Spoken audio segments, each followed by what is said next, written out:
इस दफ़ा तो वो तमाम हदें ही पार कर गए हैं। लीक जो है वो हमारे सामने आई है कि इनको पहले ये कहा गया था कि आपने 36 घंटे तक रिपोर्ट नहीं करनी है और फिर आहिस्ता-आहिस्ता उसके हुँ। बाद पाकिस्तान पे इल्ज़ाम लगाना है। जी। का कल्ट है हिंदुत्व का, उसके जितने फॉलोअर्स, उसके जितने डिसाइपल्स और भक्त हैं, वो जंग चाहते हैं और वो जंग उनको अगर नहीं मिलेगी, तो अब मोदी के हुँ। ऊपर बहुत बड़ा प्रेशर है। भारत की दाखिली और सिफारती महाज पर शदीद हजीमत के बावजूद मोदी हुकूमत की इश्तियाल अंगेजी और धमकियों का सिलसिला तो जारी है ही। पहलगाम वाक़े के बाद भारत की गीदड़ भपकियों के पेश नज़र पाक फौज दुश्मन की किसी भी जारहियत का मुंह तोड़ जवाब देने के लिए मुकम्मल तौर पर तैयार है। पाक फौज की जंगी मशकें पूरे जोरों शोर से जारी हैं। जंगी हिकमत अमली के पेश नज़र मशकों में जदीद हथियारों का अमली मुजाहरा भी किया जा रहा है। Army chief general Syed Asim Munir ने गुज़श्ता रोज काटला फायरिंग फील्ड रेंज का दौरा किया। पाक फौज की मंगला स्ट्राइक कोर की जंगी मशकों का जायजा लिया और हैमर स्ट्राइक मश्क में जंगी तैयारियों और जदीद टेक्नोलॉजी का अमली मुजाहरा किया।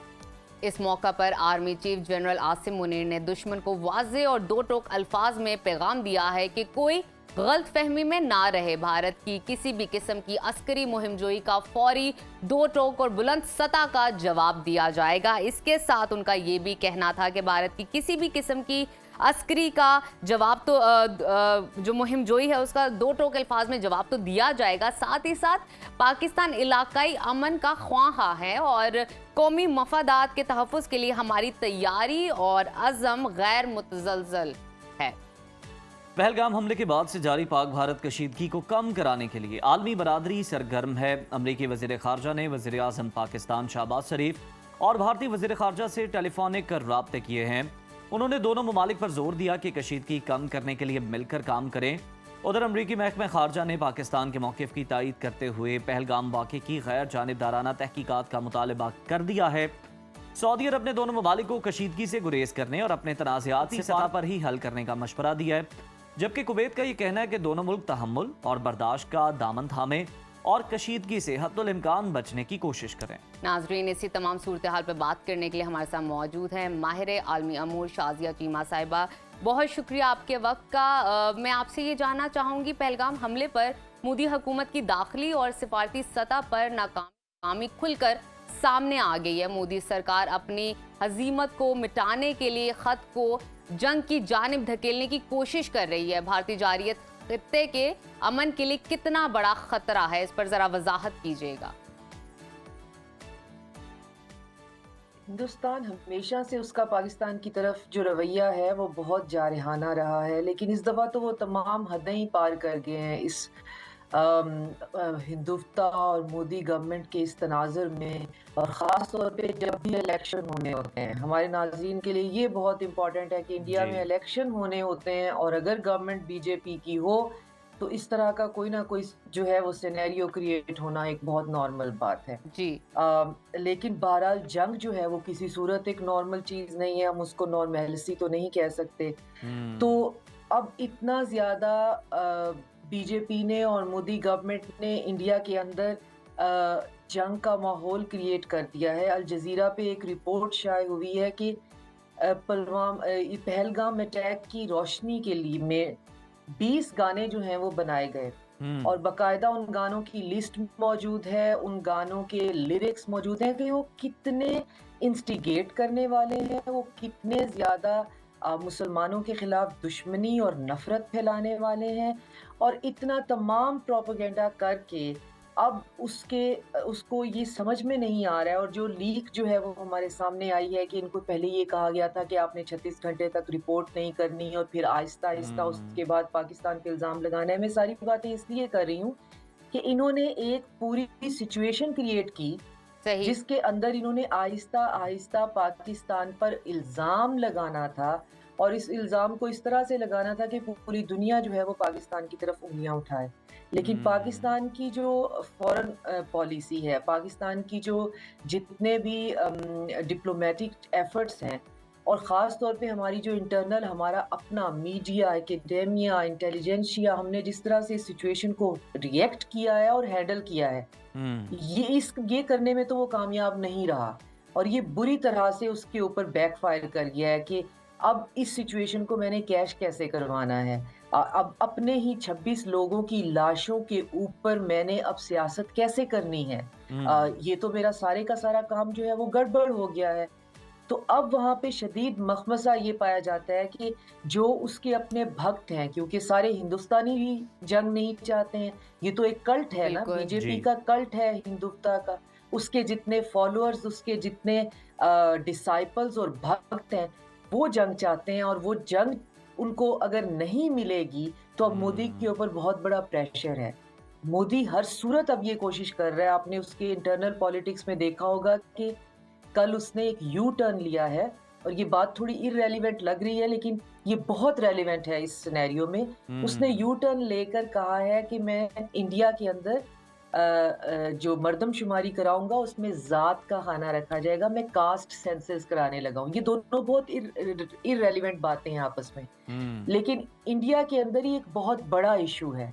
और अब इंडियन मीडिया जो है वो जंग की बात कम और कास्ट सेंसस की बात ज्यादा कर रहा है। और हम्म। उससे भी ज्यादा हैरत की बात यह है कि ये कास्ट सेंसस की बात जो है ये कांग्रेस का टॉकिंग पॉइंट है। कांग्रेस की पूरी सियासत जात की मर्दमशुमारी के ऊपर टिकी हुई। तो हम्म। आप इस बात से अंदाजा लगाएं कि मोदी ने ये सारा कुछ जो है वो अपनी इंटरनल पॉलिटिक्स के लिए किया था। और हम्म। इंटरनल पॉलिटिक्स में चूंकि बिहार के इलेक्शन और अपने राज्यसभा के इलेक्शन से पहले उसका ये पूरे का पूरा प्लान चौपट हो गया है। तो चौपट होने के चक्कर में उन्होंने with in days, with in 72 hours अपना सेकंड टॉकिंग पॉइंट मार्केट में लॉन्च कर दिया है। यानी तो शाज़िया हमारे साहिबा, लिए इस नज़र बात का यही आता है एनालिसिस कि बहुत ही सारी जो है वो सियासी अज़ाइम जो है वो हासिल करने की कोशिशें हैं, और अगर हम देखें तो अपने कंट्री के लिए नहीं, अपने वतन के लिए उन्हें फेस सेविंग नहीं चाहिए, बल्कि उसे अपनी सियासत के लिए, अपनी जमात बीजेपी के लिए मोदी को फेस सेविंग चाहिए। ज़रा ये भी फरमाइएगा कि पाकिस्तान और भारत के दरमियान जो बढ़ती कशीदगी है, इस पर हम देख रहे हैं कि आलमी बरादरी भी सरगर्म हो चुकी है, राब्तों का सिलसिला भी चल रहा है। कशीदगी में कमी के लिए आलमी ताकतें कोई मौसर किरदार आपके नज़दीक अदा कर सकती हैं, और भारत को पहलगाम वाक़े पर गैर जानिबदार तहकीकात पर मजबूर कर सकेंगी?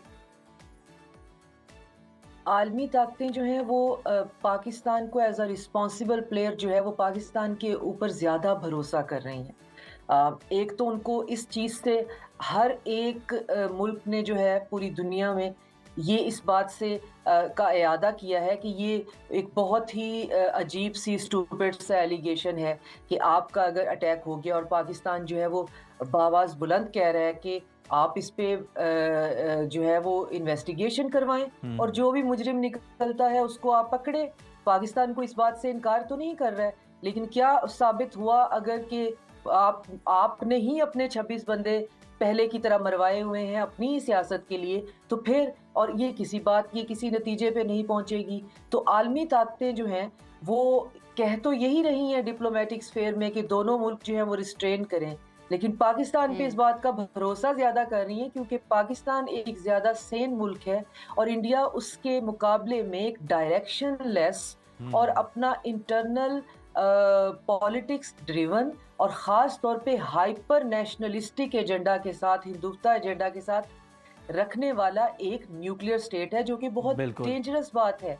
आप जी। एक इलेक्शन जीतने के लिए आप 26 लोग मरवा सकते हैं, आप एक न्यूक्लियर स्टेट हैं, हम्म। आप पूरे के पूरे खित्ते के अंदर तबाही फैला सकते हैं, आप किसी नेबरहुड में कोई हमसाया आपसे बात नहीं करना चाहता, बांग्लादेश से आपके ताल्लुकात अच्छे नहीं हैं, चीन आपका दुश्मन है, पाकिस्तान आपका दुश्मन है, नेपाल, श्रीलंका जो है वो आपसे जो है वो किसी किस्म की कोई दोस्ती नहीं रखना चाहते।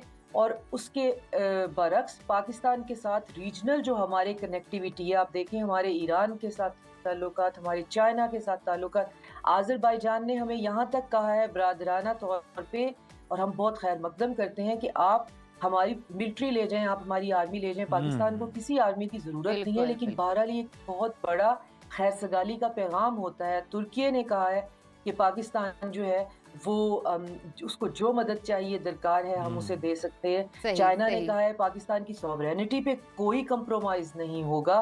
तो इंडिया ने को सब यही कह रहे हैं कि ये जो पागलपन है इसको किसी नतीजे पे पहुंचना चाहिए। तो मैं तो यही एडवोकेट कर रही हूँ कि अब इंडिया इस बात को भूलकर जात पात की सियासत में घुसना चाह रहे हैं। उनके लिए ये एक इवेंट था। पाकिस्तान को इसका पीछा नहीं छोड़ना चाहिए। हमें यूनाइटेड नेशन के सिक्योरिटी काउंसिल चार्टर 24 2 सेक्शन 4 के में जाके बाकायदा रिपोर्ट कर देनी चाहिए, जिसमें हमारे पास राइट है कि जब कोई मुल्क आपके ऊपर कोई बहतान लगाता है, इल्ज़ाम लगाता है जी। और साथ में उसके जंग अटैच कर देता है और साथ सही। में आप पर ये बात करता है कि इस इल्ज़ाम के नतीजे में मैं आप पर जंग मुसल्लत कर दूँगा, तो यूनाइटेड नेशन सिक्योरिटी काउंसिल हमें राइट देता है कि हम उसके अगेंस्ट जाके मुकदमा जो नो है वो डाउट शाजिया दर्ज साहिबा, करा ये सकते हैं। बेबुनियाद तो हमें अब इस एलिगेशंस हैं बात जो का पीछा भारत नहीं की छोड़ना जानिब से चाहिए। पाकिस्तान पे लगाए गए हैं। कुछ देर पहले आप तज़किरा कर रही थी इस चीज़ का कि भारत का झूठा बयानिया आलमी सतह पर कोई भी तस्लीम करने के लिए तैयार नहीं है।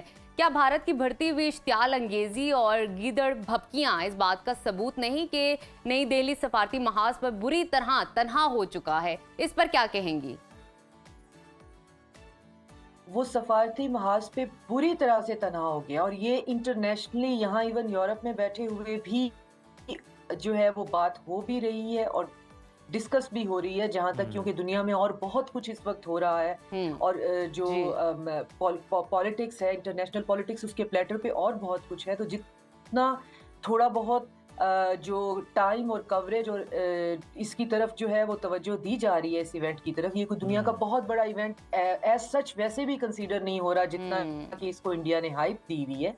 तो उसमें यही कहा जा रहा है कि ये इंडिया को जो है उसको सेनली जो है वो इसमें देखना चाहिए और ये बात हो रही है कि आप विदाउट किसी भी सबूत के, विदाउट किसी भी इन्वेस्टिगेशन के इंडियन ऑक्युपाइड कश्मीर के अंदर 2000 बंदा जो है वो आपने अरेस्ट कर जी। लिया और उस पर सुनने में आया है कि बेतहाशा उनके ऊपर बकायदा टॉर्चर किया जा रहा है, उनकी फैमिली जो है वो प्रोटेस्ट कर रही है। जी, तो जी। आप कलेक्टिव पनिशमेंट पे भी आ गए हैं। आप वहाँ पे और वीडियोस जो वायरल हो रही हैं जो कि इस इवन यूरोपियन सोशल मीडिया तक भी पहुँच रही हैं, वो ये कि वहाँ पे फैमिलीज जो हैं कश्मीर के अंदर, बीवी वहाँ की है, मियाँ जो है वो पाकिस्तान से है, पाकिस्तान से बच्चे जो हैं, दादा दादी जो हैं, क्योंकि इंडियन ऑक्युपाइड कश्मीर जो है और वो पाकिस्तानी कश्मीर जो है, दोनों के दरमियान लोगों में रिश्तेदारियां हैं।